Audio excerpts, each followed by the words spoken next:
বল হরি বল হরি বল হরি বল হরি কি হলো কি সরে যাও তোমরা কি শুনতে পাও না কি বলো তো হ্যাঁ? সরে যাও তোমরা না না তোমাদের না কাকে সরতে বললেন ভক্তের ভিড় তো তাই গিন্নিমা দর্শন করবেন বলে আসছেন নিতাই গৌরকে তাই সরে যেতে বলেন সবাইকে গ্রামবাসী বৃন্দকে ওই চন্দ্রশশী দেবী যেন এসে দেখতে পারেন তাই এক পা করে চন্দ্রশশী দেবী কি করলেন না ধীরে ধীরে ওই মন্দিরের ভিতর প্রবেশ করলেন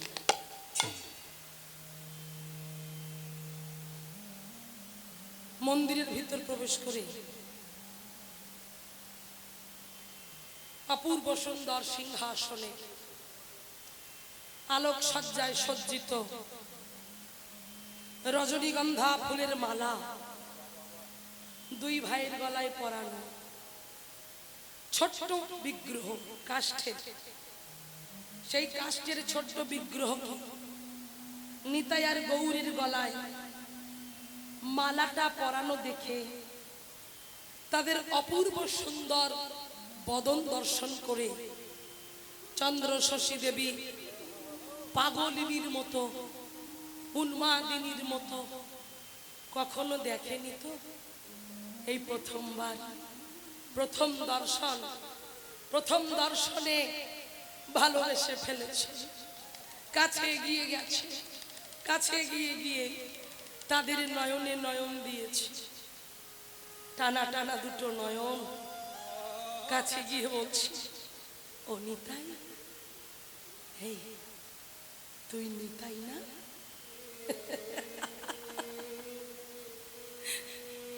তুই গৌর না বাহ কি সুন্দর দেখতে কি সুন্দর চাঁদের মতো বদন দুজনে হ্যাঁ রে সবাই যে বলে তোরা নাকি কাষ্ঠে কিন্তু কিন্তু কই আমার তো মনে একবারও যে তোরা কাষ্ঠে নিতাই গৌর ওরা ভুল বলেছে জানিস ওরা ভুল বলেছে ভগবানের সঙ্গে মিশে যাও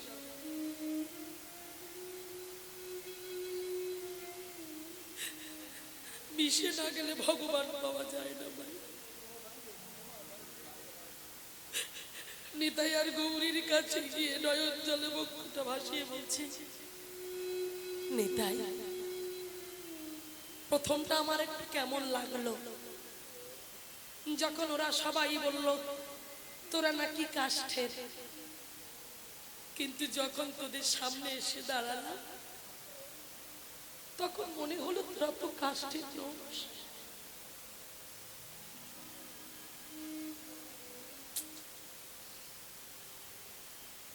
এত অপূর্ব সুন্দর রূপ দর্শন করে থাকতে পারলেন না চন্দ্রশশী দেবী যেন নিজের বুকের ভিতরে যে জ্বালা যে যন্ত্রণা যে ব্যথা যে বিরহ চিৎকার করে বলে উঠলো নিতাই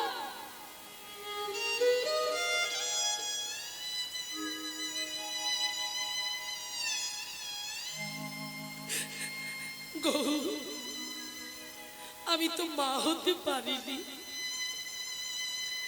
মা হওয়ার যে আমার বড় ইচ্ছা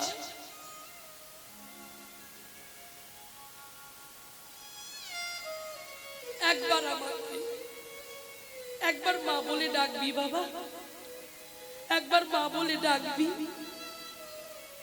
আমি যে মা হতে চাই একবার মা বলে ডেকে ধনুটা এখন রাখুন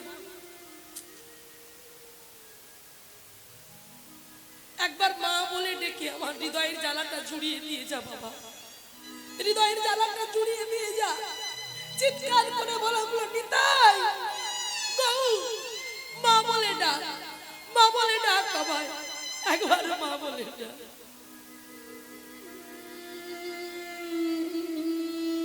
এই হলো ডাক বাবা আমরা তো ডাকতে পারি না আমরা তো বলতে পারি না ভগবানের সামনে কোনোদিন কখনো বসে নয়নের জল ফেলে কোনোদিন বলেছি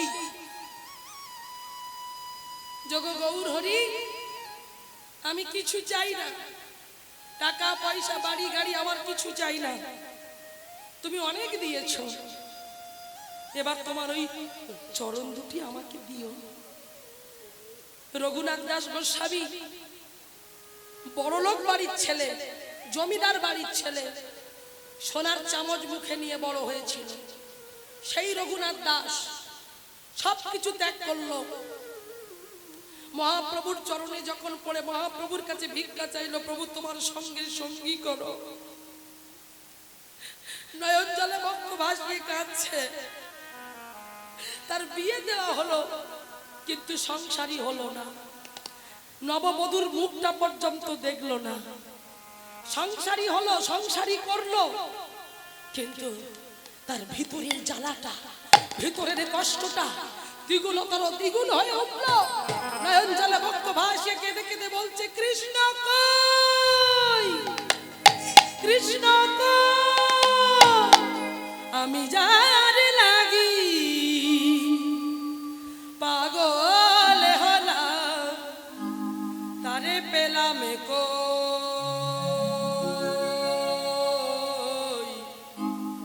তারে পেলাম কই, আমি তারে পেলাম কই, আমি যার লাগি পাগল হলাম, তারে পেলাম কই,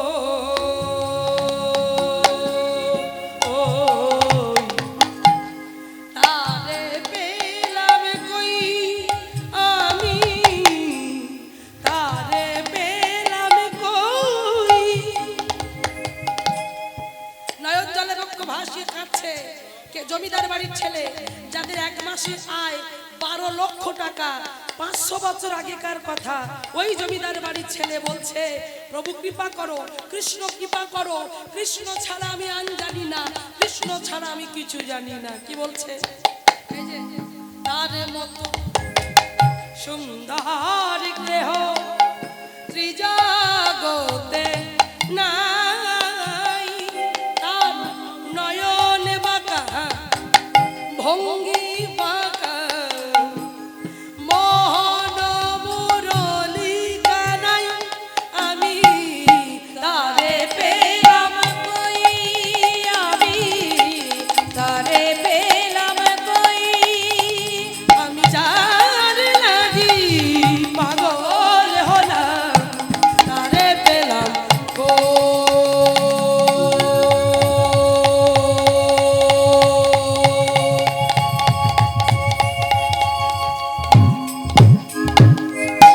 তারে পেলাম কই, আমি তারে পেলাম কই, কৃষ্ণ জয় কৃষ্ণ, আমি কৃষ্ণ পেলাম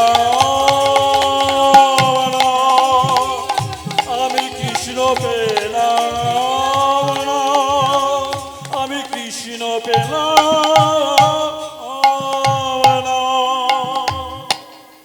তাই ব্যাকুল হয়ে ডাকতে হবে, আকুল হয়ে ডাকতে হবে, তবে ভগবান ভক্তের কাছে আসবে। এমনি এমনি ভগবান ভক্তের ঘরে আসবে না মায়েরা। তাই আজকে লক্ষ্য করে দেখুন, সেই চন্দ্র শশী দেবী নয়ন জলে বক্ষ ভাসিয়ে কেঁদে কেঁদে বলল, নিতাই আমার কাছে আয়, গৌর কাছে আয়। যখনই ডাকলো, সেই ডাক শুনে কি হলো জানো? ভগবান তো ভক্তকে ধরা দিল না, ছলাকলা করছে। সেই ভক্ত চন্দ্র শশী দেবী কাঁদতে কাঁদতে কাঁদতে কাঁদতে নয়নের জল ফেলতে ফেলতে চলে গেল একটা বাগান বাড়িতে। রাত হয়ে গেছে, যেতে পারবে না বলে বাগান বাড়িতে একটা জায়গায় তাকে আশ্রয় দেওয়া হলো। সেই ছোট্ট ঘরে চন্দ্র শশী দেবী কাঁদছে, ঘরের মধ্যে বিছানায় শুয়ে শুয়ে। আর এদিকে অনেক রাত, সবাই ঘুমিয়ে পড়েছে, রাত 12টা বাজে।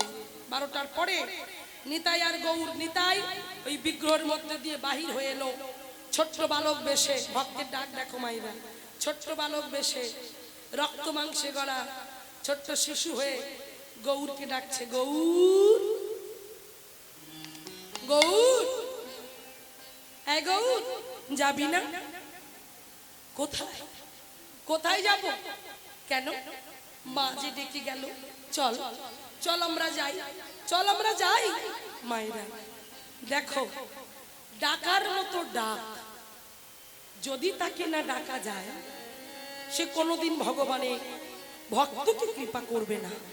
তার প্রত্যক্ষ প্রমাণ আপনারা শুনেছেন কি আমি জানি না, খুব অপূর্ব সুন্দর একটি ঘটনা আছে।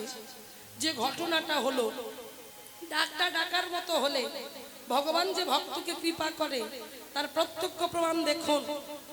মাটির গৌরে, মাটির গৌর লীলা আপনারা শুনেছেন। সেই মাটির গৌর লীলাতে মাটির গৌর আনা হয়েছিল, পদ্মাবতীকে এনে দিয়েছিল। কারণ পদ্মাবতী মা হতে পারেনি, 20 বছর বিয়ে হয়েছে, পদ্মাবতী সন্তান হবে না। কিন্তু সন্তান না হওয়ার জন্য পাড়ার লোকের কাছে মুখ দেখাতে পারে না। তাই স্বামী বাসুদত্তর কাছে সন্তান চেয়ে বলছে, আমাকে সন্তান দাও। বাসুদত্ত বললেন, পদ্মাবতী, সন্তান কি গাছের ফল? তুমি বললে আর আমি একটা পেড়ে এনে দিলাম, তা তো হবে না। বলছে, আমি জানি না, তুমি যদি সন্তান না এনে দাও তাহলে তুমি আমার মরা মুখ দেখবে। আমি কোন কথা থেকে ঢুকলাম মায়েরা? বলে বুঝতে হবে, ডাকার মতো ডাক, সেই কথা থেকে আমি ঢুকলাম। এইবার লক্ষ্য করুন, হরিবল।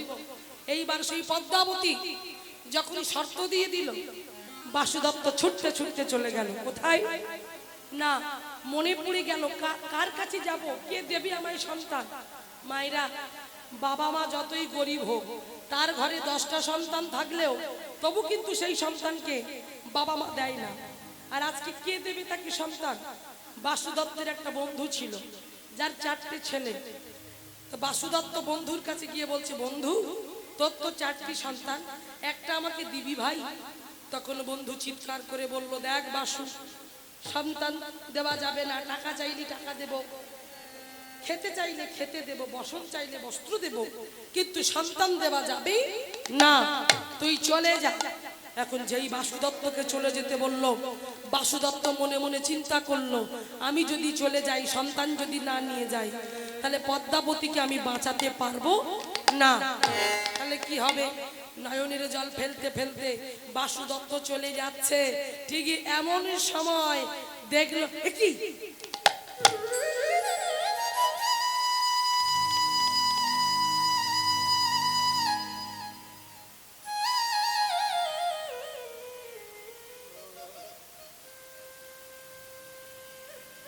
বন্ধু যে ঠাকুর তৈরি করে, মাটির ঠাকুর,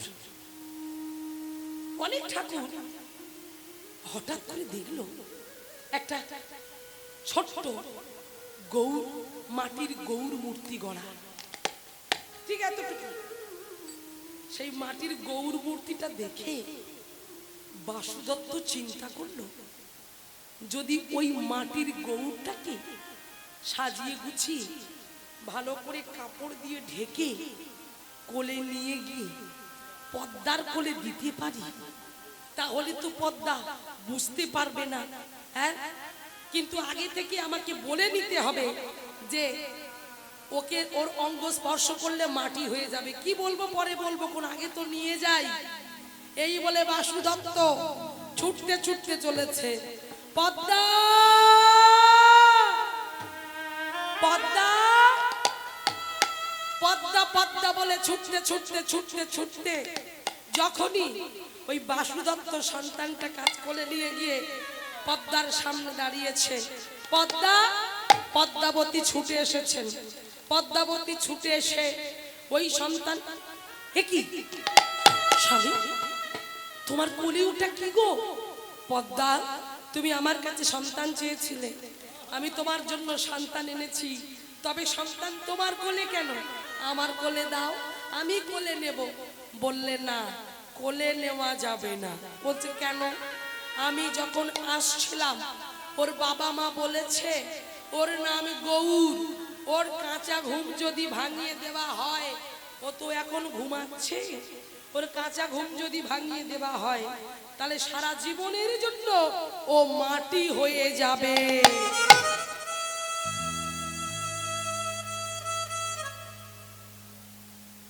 পদ্মাবতী মনে মনে চিন্তা করলো, হায় রে, ওর বাবা মা এমন বলেছে।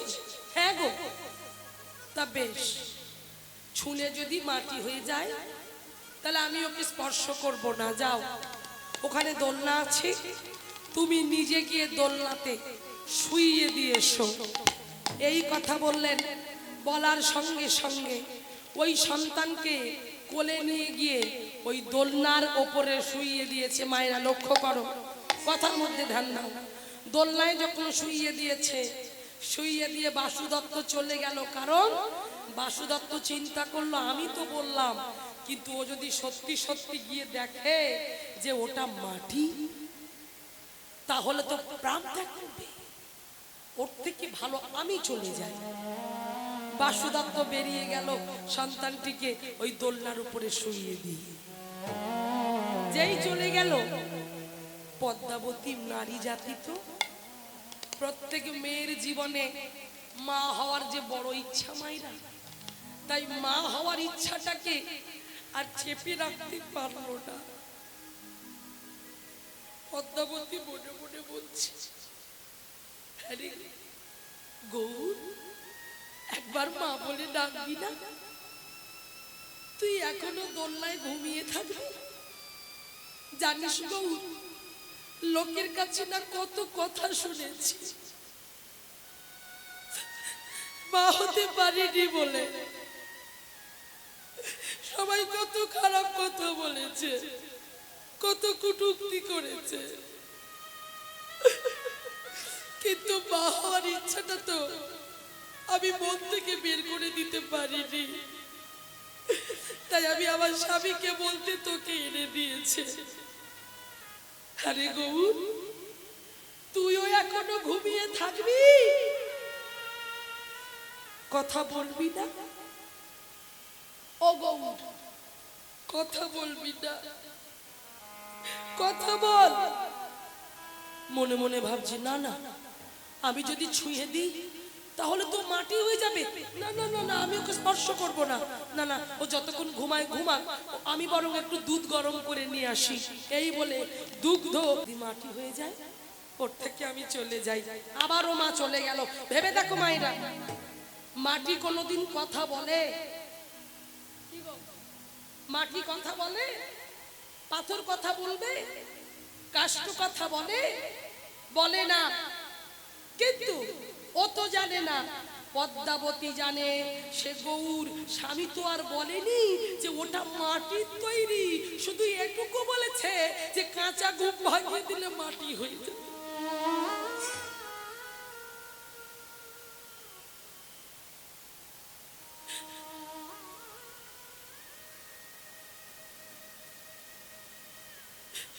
তাই বারবার দূর থেকে দেখে চলে আসছি, কাছে গিয়ে ধরতে পারছে না। ধরলে যদি মাটি হয়ে যায়।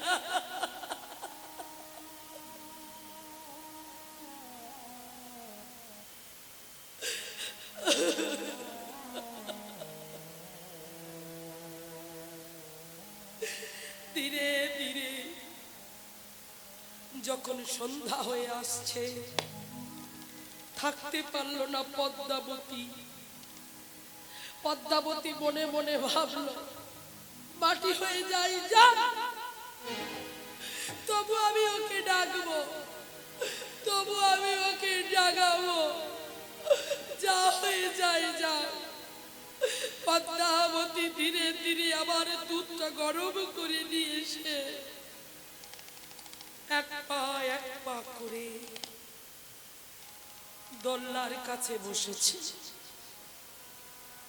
দোলনার কাছে বসে মুখ দেখছে ভালো করে, চোখ বন্ধ করে আছে। এইবার যেন মনে হলো, এবার আমি ওকে অঙ্গ স্পর্শ করে ডাকবো, যা হবে হবে। মা তো তাই ছুটে গিয়ে অঙ্গটা স্পর্শ করে একবার আলতো করে একবার শুধু বলে উঠলো, গৌ।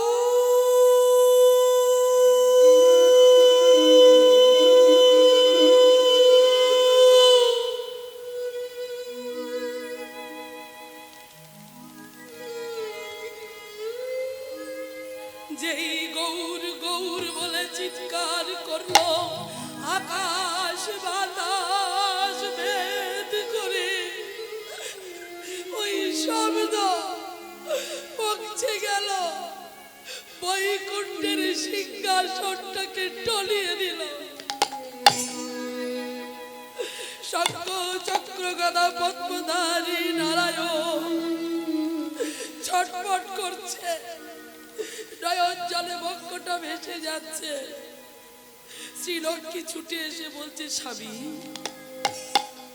তুমি কাঁদছো কেন?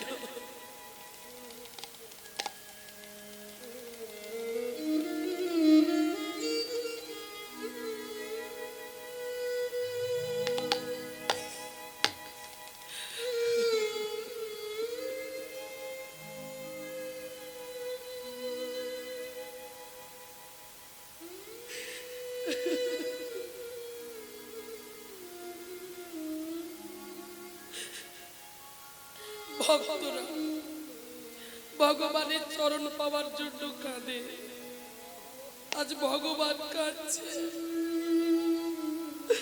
মা লক্ষ্মী বলছে, তুমি কাঁদছো কেন প্রভু, তোমার চোখে জল কেন?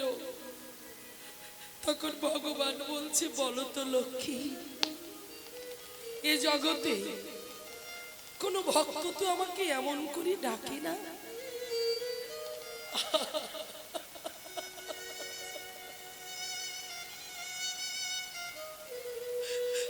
আমার ভক্ত যে আমাকে ডাকছে, নিতাই গৌর প্রেমানন্দে।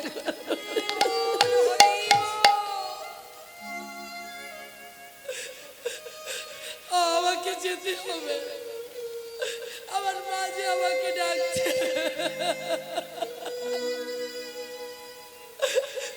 আমাকে যেতে হবে, আমি যে পাচ্ছি না।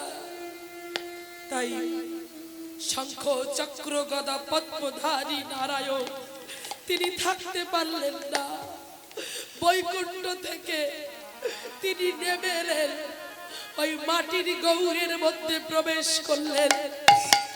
মাটির গৌরের মধ্যে প্রবেশ করাতেই তার নয়ন দুটো যেন কেঁপে উঠল, হাতের আঙুলগুলো নড়ে উঠল, পায়ের আঙুলগুলো নড়ে উঠল। এদিকে মা গৌর গৌর বলে কাঁদছে, নয়ন মেলে তাকিয়ে বলছে, মা মা দেখো আমি তোমার গৌর, তুমি একবার আমাকে কোলে নাও। নিতাই গৌর প্রেমানন্দে একবার হরি বল হরি বল।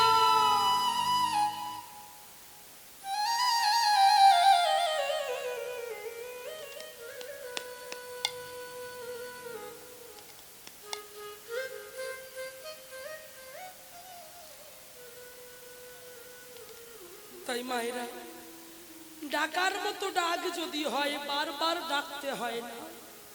একবার যদি ভক্তি দিয়ে, শ্রদ্ধা দিয়ে, ভালোবাসা দিয়ে, আকুলতা দিয়ে, প্রেম প্রীতি দিয়ে, অনুরাগ দিয়ে ডাকা যায়, ভক্তের ডাকে ভগবান আসবে আসবে আসবে। তাই আজকে দেখো, তাই মা যখন ডাকলো, মায়ের ডাকে সাড়া দেবার জন্য নিতাই ডাকছে, গৌর গৌর। দাদা যাবি না? কোথায়? ওই দেখ মা যে ডেকে গেল, যেতে হবে তো। তুই যাবি দাদা? হ্যাঁ আমি যাব। তবে আমিও যাব। তবে চল দুজনে মিলে একসাথে যাই। দেখো ভক্তের ভক্তি কেমন, সেই ভক্তির জোরে ভগবান নিতাই গৌরা ছুটতে ছুটতে চলেছে।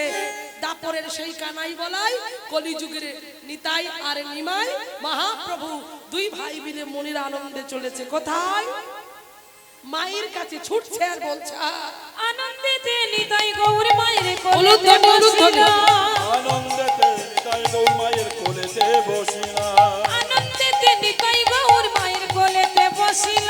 আনন্দেতে নিতাই গৌর মায়ের কোলেতে বসিলা। কোলেতে বসিয়া আদি সেবা যে করিল। কোলেতে বসিয়া আদি সেবা যে করিলা। মনের আনন্দে দুই ভাই ছুটতে ছুটতে ছুটতে ছুটতে আজ মায়ের দরজার কাছে এসেছে। আর ওই মায়ের দরজার কাছে এসে দাঁড়িয়ে দরজায় টোকা দিচ্ছে, মা ও মা দরজা খোলো, মা দরজা খোলো, দেখো কে এসেছে। যেই বললেন দরজা খোলো দরজা খোলো, ঘুমিয়ে পড়েছিল কাঁদতে কাঁদতে। এমন সময় চন্দ্র শশী দেবী যখন চিৎকারটা শুনতে পেল, কে কে রে? কে ডাকে আমায়? ও মা, বাইরে। ও মা, তাহলে বাইরে দাঁড়িয়ে আছে কারা? ভগবান। ভিতরে আছে ভক্ত। হরি বল, হরি বল। এটাই তো হয়। ভক্তের মতো ভক্ত হলে বাবা, ভক্তরা ভগবানের কাছে ছুটে যায় না, ভগবান ভক্তের কাছে ছুটে আসে। ঠিক যেমন গোবিন্দ ঘোষের ছেলেটা যখন মারা গেল, গোবিন্দ ঘোষ গোপীনাথকে বলল, গোপীনাথ, তোমার অভাব তো আমি রাখিনি, তোমাকে অভাব তো আমি কোনোদিন দিইনি, তবে আমার ওই 3 বছরের ছোট্ট ছেলেটা কি অপরাধ করেছিল যার জন্য তুমি ওকে মেরে ফেললে, তাই আজ থেকে তোমার সঙ্গে আমার সব সম্পর্ক শেষ। গোবিন্দ ঘোষ বলেছিলেন। আজ অগ্রদ্বীপের গোপীনাথের তীরে পিণ্ডদান হয়, গোপীনাথ নিজে পিণ্ডদান করে গোবিন্দ ঘোষের জন্য বাবা। আজও সেই প্রথা চালু আছে, বর্ধমানে যাবেন দেখতে পাবেন। তো আজকে দেখুন কি হলো না, ওদিকে সেই গোবিন্দ ঘোষ যখন বললেন, গোপীনাথ তোমার সঙ্গে আমার কোনো কথা নেই, এই বলে যখন ওই গোবিন্দ ঘোষ দরজা জানলা বন্ধ করে দিয়ে বসে রইল, একদিন সেবা হলো না, 2 দিন সেবা হলো না, গোপীনাথ অভুক্ত হয়ে রইল। 3 দিনের দিন গোপীনাথ আর মন্দিরে থাকতে পারলো না। পাথরের গোপীনাথ মন্দির থেকে ছোট্ট বালক বেশে বাহির হলো, আর বাহির হয়ে ছুটতে ছুটতে ছুটতে ছুটতে চলে গেল কোথায়? যে ঘরে ভক্ত দরজা জানলা বন্ধ করে কাঁদছে। তাহলে দেখো এরকম ভক্ত, এমন ভক্ত ভগবান ছুটে আসছে ভক্তের কাছে। এমন ভক্ত আমরা হতে পারবো? চোখে এত ঘুম নেমে এসেছে যে যার জন্য আর বসতে পারছে না আমার মায়েরা বাবারা, বাড়ি চলে গেলে ভালো হয়, কিন্তু এরপরে আরো একটা কীর্তনী আছে, বন্ধ নেই, কীর্তন চলে যাবে, কিন্তু মায়েরা ধৈর্য হারা হলে কি করে হবে? আজ আমরা কলির জীব এত ধৈর্য হারা হয়ে যাচ্ছি, অল্পতেই পাগল হয়ে যাচ্ছি, হরিবাসরে বসলে ঘুম পেয়ে যাচ্ছে।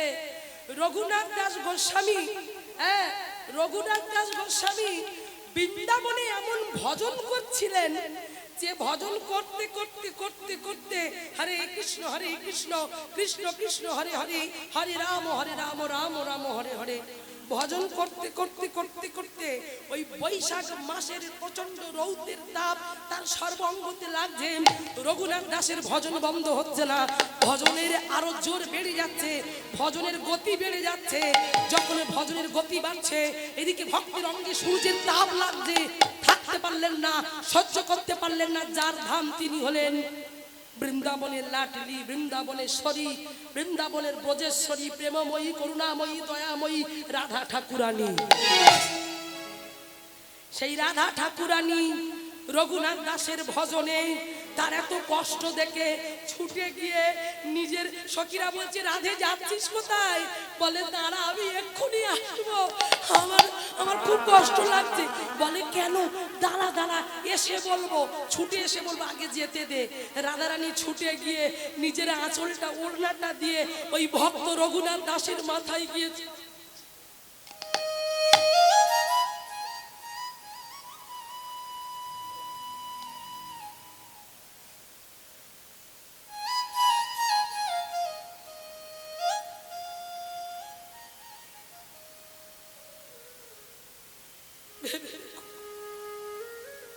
কেমন ভজন!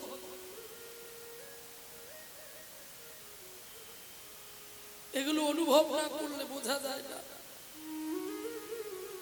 সনাতন দাস গোস্বামী রঘুনাথকে এসে বকলেন, রঘুনাথ, এটা তুমি কি করলে? তোমার ভজন করতে গিয়ে তুমি নিজেই অপরাধী হয়ে যাচ্ছ। বলে, কেন? বলে, তুমি কি জানো তুমি যে প্রতিদিন ওই রৌদ্রের তাপে বসে বসে ভজন করো, আর তোমাকে কে ছাওয়া দান করে তুমি জানো? বলে, কি? আমি তো জানি না। বলে, রাধা প্রেমময়ী করুণাময়ী রাধা ঠাকুরানী। আর আমাদের ভজন নেই। হ্যাঁ, আমরা বসে বসে লীলা কথা শুনে হাসাহাসি করছি। ঘুম পেয়ে যাচ্ছে, কার বড় বড় হাই উঠছে। কীর্তনটা না ভিতর থেকে আসে। কীর্তন ভাব। যদি মনে করা যায় কটা শুধু নাচের গান করব, দিদি ভাই নাচাচ্ছে না কেন, দিদি ভাই একঘেয়ে গান করছে, এটা কীর্তন। গানটা যখন একঘেয়ে হয় তবে ওটা প্রকৃত কীর্তন। যখন চোখে জল থাকে ওটা প্রকৃত কীর্তন। কৃষ্ণ বলে যখন কাঁদা যায় ওটা প্রকৃত কীর্তন। হরি বলে যখন ধুলার মধ্যে গড়াগড়ি দেওয়া যায় ওটা প্রকৃত কীর্তন। এই কীর্তনটা ভিতর থেকে আসে।